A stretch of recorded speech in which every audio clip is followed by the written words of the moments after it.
Cheguei lá como chegam muitos, tá certo? Eu era um filho de operários do Campo C, filho de italianos. Um italianão grosseiro, como dizia o Dr. Plínio, sem educação. Ele não, tinha maneiras aristocráticas francesas. Graças a Deus, fui educado por um operário e por uma senhora que estudou-se até o quarto primário e que não conhecia grande coisa. Mas eles não me educaram com modos franceses aristocráticos, me educaram com lealdade, com fidelidade. Isso sim, mas não com maneiras aristocráticas francesas. Deus me livre. Maneiras de Versailles? Jamais! Então dizia o João Clark que eu era o anti-Plínio. Graças a Deus! Tem o diploma dele, sou o anti-Plínio. Isso vale mais que qualquer placa comemorativa e qualquer título arranjado, sabe Deus lá como. Os títulos que eu tenho foram conquistados com estudo. Como eu conheci? Eu, em 1951, entrei na faculdade católica, na faculdade de São Bento. Era uma faculdadezinha horrível. Entrei lá, iludido que ia estudar História e Geografia. Naquele tempo estudava esse curso juntos. A faculdade tinha poucos alunos. Todo curso de História e Geografia acho que tinha 30 alunos. Na minha classe tinha 11. Havia 11 alunos. Fraquíssimos. Entrei querendo saber. Não havia aula. Eu nunca tive propriamente um curso de História Antiga. Durante um ano de História Antiga, o professor ditou 3/4 de página de um caderno escolar. Caderninho daqueles pequenos. 3/4 de página. De História do Brasil, infelizmente, nunca tive uma aula. História medieval, jamais. História contemporânea, nada. Jogava 8 horas de ping-pong na faculdade e mais 8 horas em casa. Dava 36 cortadas esquerda e direita. Agora, por causa das mãos que não tem mais firmeza e o olhar que está quase cego, dança pelo computador, nem vejo a bola por onde ela passa. Qualquer garotinho lá me vence facilmente. Graças a Deus. Então, lá os professores eram nulos. Havia um professor que falava bem, Plínio Corrêa de Oliveira. Ele me deu aulas de história moderna e contemporânea. Na verdade, ele deu Renascimento, Reforma Luterana, alguma coisa da Revolução Inglesa e depois um curso sobre a Revolução Francesa. Eram aulas brilhantes, porque ele era um orador brilhante. Eu tomava nota de tudo, eu tinha uma memória boa naquele tempo. Quando eu terminei a faculdade, eu fui dar aulas e procurava seguir a única coisa que eu tinha aprendido, que era o que ele tinha ditado. Eu reparei que os meus resumos das aulas dele terminavam em 10 minutos, porque havia poucos fatos. Só aí eu percebi o logro que eram as aulas. Havia muito adjetivo, muita descrição poética, muita oratória e retórica vazia, fatos pouquíssimos. Então eu pedi para ele os livros que ele tinha usado. Ele me forneceu os livros que eram interessantes. Só que os livros que ele tinha usado, ele usava pouco. Porque ele inventava tudo. Porque ele dizia que tirava tudo da cabeça dele. Ele dizia, e isso está escrito por eles. O Dr. Plínio escreveu isso. Que um dia ele almoçou com um historiador francês que ele dizia, se não me engano, chama-se Nebu. Eu nunca vi um livro de tal Nebu. Mas enfim, eu sou muito ignorante em história. Ele conheceu o tal Nebu, que era uma sumidade em Idade Média. E foram jantar juntos. E falaram sobre feudalismo na Idade Média, etc. Então ele falou coisas espetaculares. O tal Nebu, que era tão ingênuo quanto eu, quando entrei na faculdade católica, o tal Nebu perguntou, mas doutor Plínio, o senhor precisa me dar sua bibliografia, de onde o senhor tirou tudo isso? Plínio disse, eu sorri e não disse nada. Porque tinha vontade de dizer para ele, eu tirei da minha cabeça, não tirei de livro nenhum. Quer dizer, ele inventava tudo. Era todo chute. Só aí que depois percebi que o curso era brilhante que nem busca-pé. Não tinha bomba. Muita faísca. Brilhante que se esvai no espaço e no meio das trevas brilha muito, mas dura tão pouco. Busca-pé não esquenta e não permite ler uma linha. As trevas dominam o busca-pé. As aulas do Dr. Plínio são vazias. Está nos livros dele. Leiam os seus livros dele. Recomendo que comprem o livro vendido pelos Arautos Evangelho. Notas autobiográficas. Vão se divertir às pencas, lendo as loucuras que tem lá dentro. Leiam. Leiam o livro que ele mandou escrever contra mim. Refutação uma investida frustra. 3 volumes. Em que ele me xinga de tudo e falsifica minhas cartas, meus documentos. Leiam. O que ele negava, que eu tinha acusado, que era um culto para ele e para a mãe dele, lá está dito que existia, que era legítimo, era direito canônico, de acordo com o direito canônico, com a teologia moral, com tudo. Tá claro ou não? Leia o livro que ele escreveu contra mim, uma delícia. Eu sou capaz de publicar na internet, tirar uma... copiar e pôr na internet o livro que ele escreveu contra mim, uma delícia. Tá claro? Então, eu entrei lá, porque quando terminava o curso, eu não sabia nada de história. Então, no fim do terceiro ano, em 53, foi mais ou menos em outubro, novembro de 53, eu pedi a ele se ele não podia dar umas aulas extras. Ele aceitou com prazer, porque de 1928 a 1953, ele tinha pouquíssimos elementos. Ele tinha até 52, 6 elementos. Em 52, ele herdou uma sociedade secreta do padre Mariot, do Colégio São Luís. O GCR, o ZAR do padre Mariot. Então ele passou a sociedade secreta para Plínio, que os enfiou na sociedade secreta dele. Era um grupo chamado da Martim Francisco. Então, total 18 elementos. De 28 a 53 são 25 anos, se faça a conta. Isso, 25 anos. Tinha pego 18 elementos. Então, cheguei lá, claro que eu não sabia da sociedade secreta. Ele me deu umas aulas, fez um curso de filosofia da história. Havia uma primeira aula de história e uma segunda de filosofia da história. Eu estava encantado. Naquele tempo eu estava no CPUR, lá em Santana. Eu lembro que cheguei um dia lá para os estudantes do CPUR e disse: olha, ontem assisti uma aula sobre liberalismo. Olha, uma coisa tremenda, uma coisa elevadíssima. Então um deles perguntou: o que é liberalismo? E eu fiquei atrapalhado, porque eu não sabia o que era liberalismo. Aliás, o João Cláudio não sabe até hoje. Duvido que ele saiba qualquer coisa.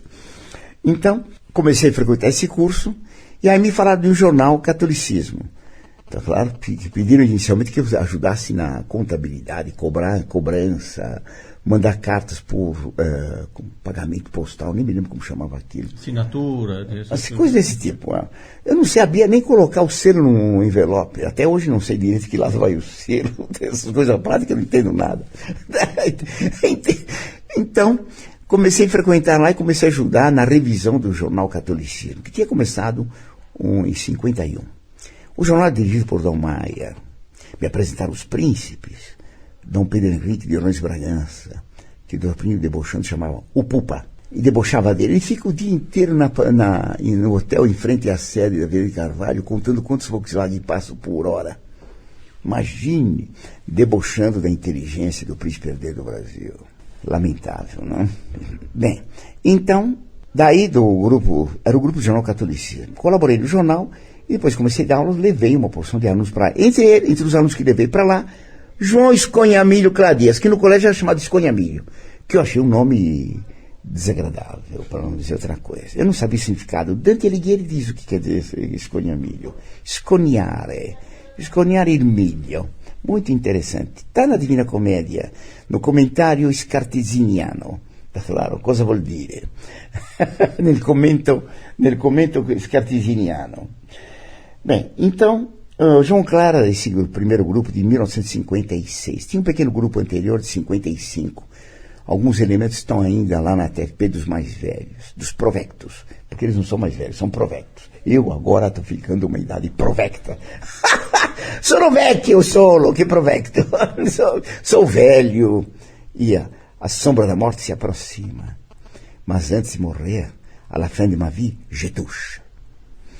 E dou graças a Deus por um tempo em que dar o golpe final antes de morrer. Agora já posso morrer sossegado. 30 anos depois de ter sido tão maltratado lá dentro. Comecei então a frequentar o grupo do catolicismo. Até 1960 não havia TFP. A TFP foi fundada cartorialmente. Então eu fiquei lá de 55 a 60 no grupo do catolicismo. Eu não sabia que tinha TFP. Em 63 já tinha muitos elementos, porque cada ano levava 50, 60 elementos para eles.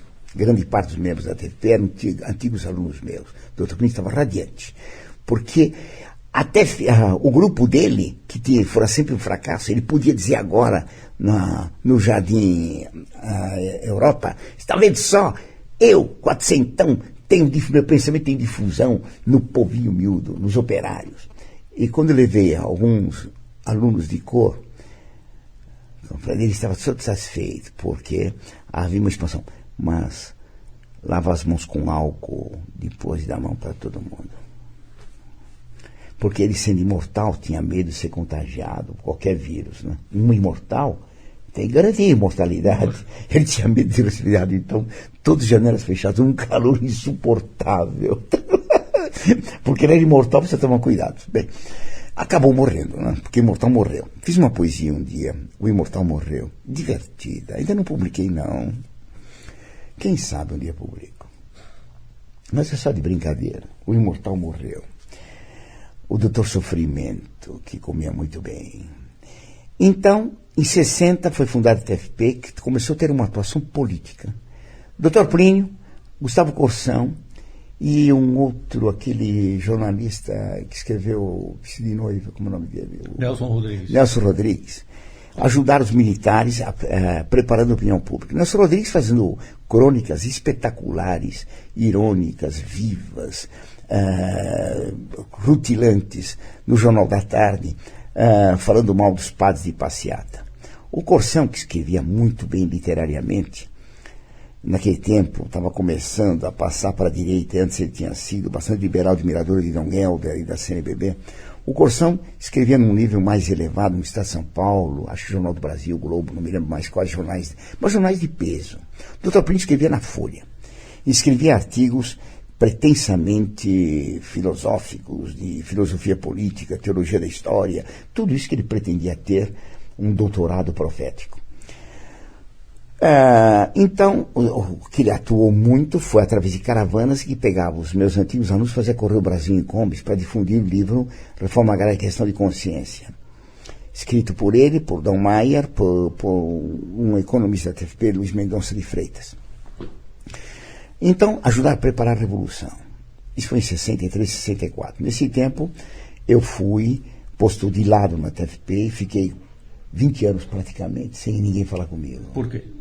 Porque, evidentemente, uma pessoa que tem a língua solta como eu, que dá entrevistas e aceita qualquer pergunta de chofre e não tem medo das perguntas feitas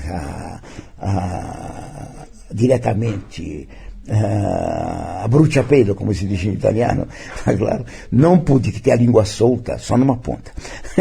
Não podia pertencer a uma sociedade secreta, ia ser um estorvo. E depois eu ia fazer perguntas, porque eu tinha estudado gnose. Então esse negócio de ter o absoluto de si, essa não. Ele querer ser profeta, inerrante, dominus Plínios, essa nunca. Tá claro? Beijar o pé dele, essa nunca. Em 65, eu estava fora, apareceu numa revista Approach um estudo sobre o profetismo. Ele adorou e fez um congressinho só para membros da TFP apresentando-se como profeta. Daí começou o culto para ele, que me deixou de pulga atrás da orelha, de elefante atrás da orelha. Mas eu não tinha, o meu elefante atrás da orelha não podia entrar na TFP. Eu estava de fora assistindo a reunião de recortes aos sábados, uma outra reunião que ele dava, cada vez mais falando dele mesmo e da mãe dele. O culto dele começou a crescer em 67, quando começou o beijar-pé dele, porque ele ter fundado Terra Sempre Viva, cujo ritual exigia beijar o pé. Me contaram os membros da Sempre Viva. Logo o pé dele apodreceu. Ele viu isso um sinal de repulsa de Nossa Senhora. Ficou apavorado, gangrenou o pé por causa do diabetes. Mas no final foi operado, perdeu parte do pé direito e disse que não é que Nossa Senhora apareceu para ele nem disse nada, mas vendo um retrato, um quadro de Nossa Senhora de Genazzano, ele compreendeu o que ela dizia para ele: você não vai morrer enquanto não fizer a realização do Reino de Maria. Então ele acreditava que estava vivo, garantido até fundar o Reino de Maria. Morreu antes. O Reino de Maria não veio. O castigo de Fátima, que ele previa, que veria já aos 60 anos, portanto, mais ou menos em 1968, não veio. Anunciou 30 vezes esse castigo de Nossa Senhora. Agora vem, é chamado devagar. Não veio. Até o João Esconhamilho dizia para ele: Dr. Plínio, durante a Primeira Guerra do Iraque, me diga a hora dessa vez, será que vem bagar mesmo? O senhor crê que vem bagar? Porque tantas vezes o senhor diz que vem, não vem, que dessa vez, se o senhor disser que vem e não vem bagar, dessa vez eu quebro. Me diga, vem bagar. Sabe que ele respondeu? Quá, quá, quá, quá, quá. Deu uma gargalhada. Como é que o discípulo perfeito dele ainda não tinha compreendido que aquilo é pura enganação? Em 83, em 79, saiu um relatório na França acusando que havia uma ave Lucília, mãe dele, ave Lucília cheia de graça. Bendita és tu entre as mulheres, bendito é o fruto do teu ventre, o profeta Plínio, etc. Eu sabia que havia uma ladainha para ela horrível. Disse para Dom Bertrand, e ele disse que eu tinha que contar para o Dr. Plínio. O Dr. Plínio não me recebia a tempo. Eu disse que não ia contar, porque se tomaria como vingança, porque pensava que era João Esconhamilho que tinha feito.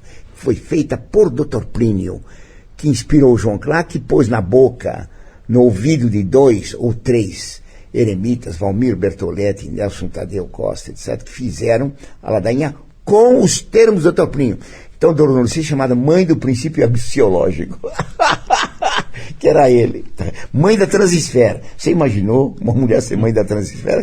Mas, senhor, essa aqui é a mãe da transesfera. Não toma um susto, porque ser mãe da transesfera deve ser uma coisa tremenda. A transesfera de que ele fala está publicado no livro do Instituto Plínio Corrêa de Oliveira, publicado por Dr. Adolfo Lindenberg pelos Provectos. A transesfera é uma esfera superior. Temos a esfera mineral, vegetal, a esfera animal, a esfera humana, a esfera angélica, depois temos outras esferas angélicas, etc. E acima de tudo uma esfera quase divina, a transesfera. E daí se passa para a divindade. Nessa transesfera tem seres que existem ab eterno, seres que ele descobriu contemplando o semáforo de São Paulo. Leia, está no meu livro, é divertido. Aí você não fica olhando o semáforo de São Paulo e de trás vai buzinar, porque dizia uma coisa extraordinária, ver semáforo, as cores do semáforo de São Paulo, e ver aquilo mudar, e imaginar um universo azul, ele era daltônico, um universo dourado, um universo vermelho, e habitado, evidentemente, por seres ab eterno, que já eram quase divinos. Quer dizer, uma coisa de um delírio muito comum em certas casas. Bem, aí então ele exigiu que fizesse um relatório do que eu sabia do culto à mãe dele. Mandou interromper todos os trabalhos e que eu fizesse um relatório. E queria saber o que eu tinha descoberto. Eu era ingênuo, pensei que era o João Clark que tinha feito o culto, sem ser por ordem de Plínio. Apresentei, ele desculpou o João Clark logo de cara. Tudo gravado. O senhor me diga, Fideli, o senhor considera o João Clark um herege material formal? Falei, olha, doutor Plínio, eu acho que está gravado por eles. Considero ele um herege material, porque ele não tem capacidade nenhuma para conhecer, ele não conhece nem catecismo. Ele debochava do catecismo. Quando ele pegava o catecismo, que eu exigi que isso fosse ensinado lá, ele pegava o catecismo e dizia, olha aqui, senhor, tem que estudar isso aqui agora. Eu pensei, não, estou estudando as conferências do Dr. Plínio, o Jur. Esse agora é Cônigo de Santa Maria. Bem, então, eu dizia que ele exigiu que eu fizesse um relatório que levasse poucos testemunhas, não levasse todos. E foi desqualificando todas as acusações. Nada tinha importância. O resultado, o João Clark foi absolvido, porque era herege só material. Não era formal. Herege material formal era ele. Bem, mas eu não sabia. Aí voltei a ser citado nas aulas. Não passava aula. O professor Fedeli pesquisou isso. O professor Fedeli me chamava de Fedeli e não Fedeli. O professor Fedeli, ele fez estudos aqui no conselho, ele é isso, ele é aquilo. Durou 3 meses. Dopo, voltei para o gelo. Não existia mais. Percebi que era tudo uma mentira, que o culto continuava. Então resolvi liquidá-lo. Então fiz uma pesquisa com uma descoberta histórica que Deus me permitiu fazer e que antes de morrer quero escrever, tenho que me apressar. Eu já tenho 77 e cada vez falo ai e ui. Então tenho que me apressar. Mas se Deus quiser, escreverei. Por essa descoberta, o romantismo tinha que ser gnóstico. E todos os poetas românticos gnósticos. Então, Ana Catarina Emmerich, o secretário Clemens Brentano, o maior poeta lírico alemão, devia ser gnóstico. Fui procurar, era gnose plena. Até porque nunca se estudou romantismo. Para eles, romantismo é ficar apaixonado por uma mocinha, ou ter uma namorada. Só. Ele não sabia nada de romantismo. Quando eu falei de Brentano para ele, falou, Brentano, esse foi famoso, está no Larousse. E ele conhecia o Larousse, quer dizer, a enciclopédia abaixo. Quer dizer, não conhecia coisa nenhuma a fundo.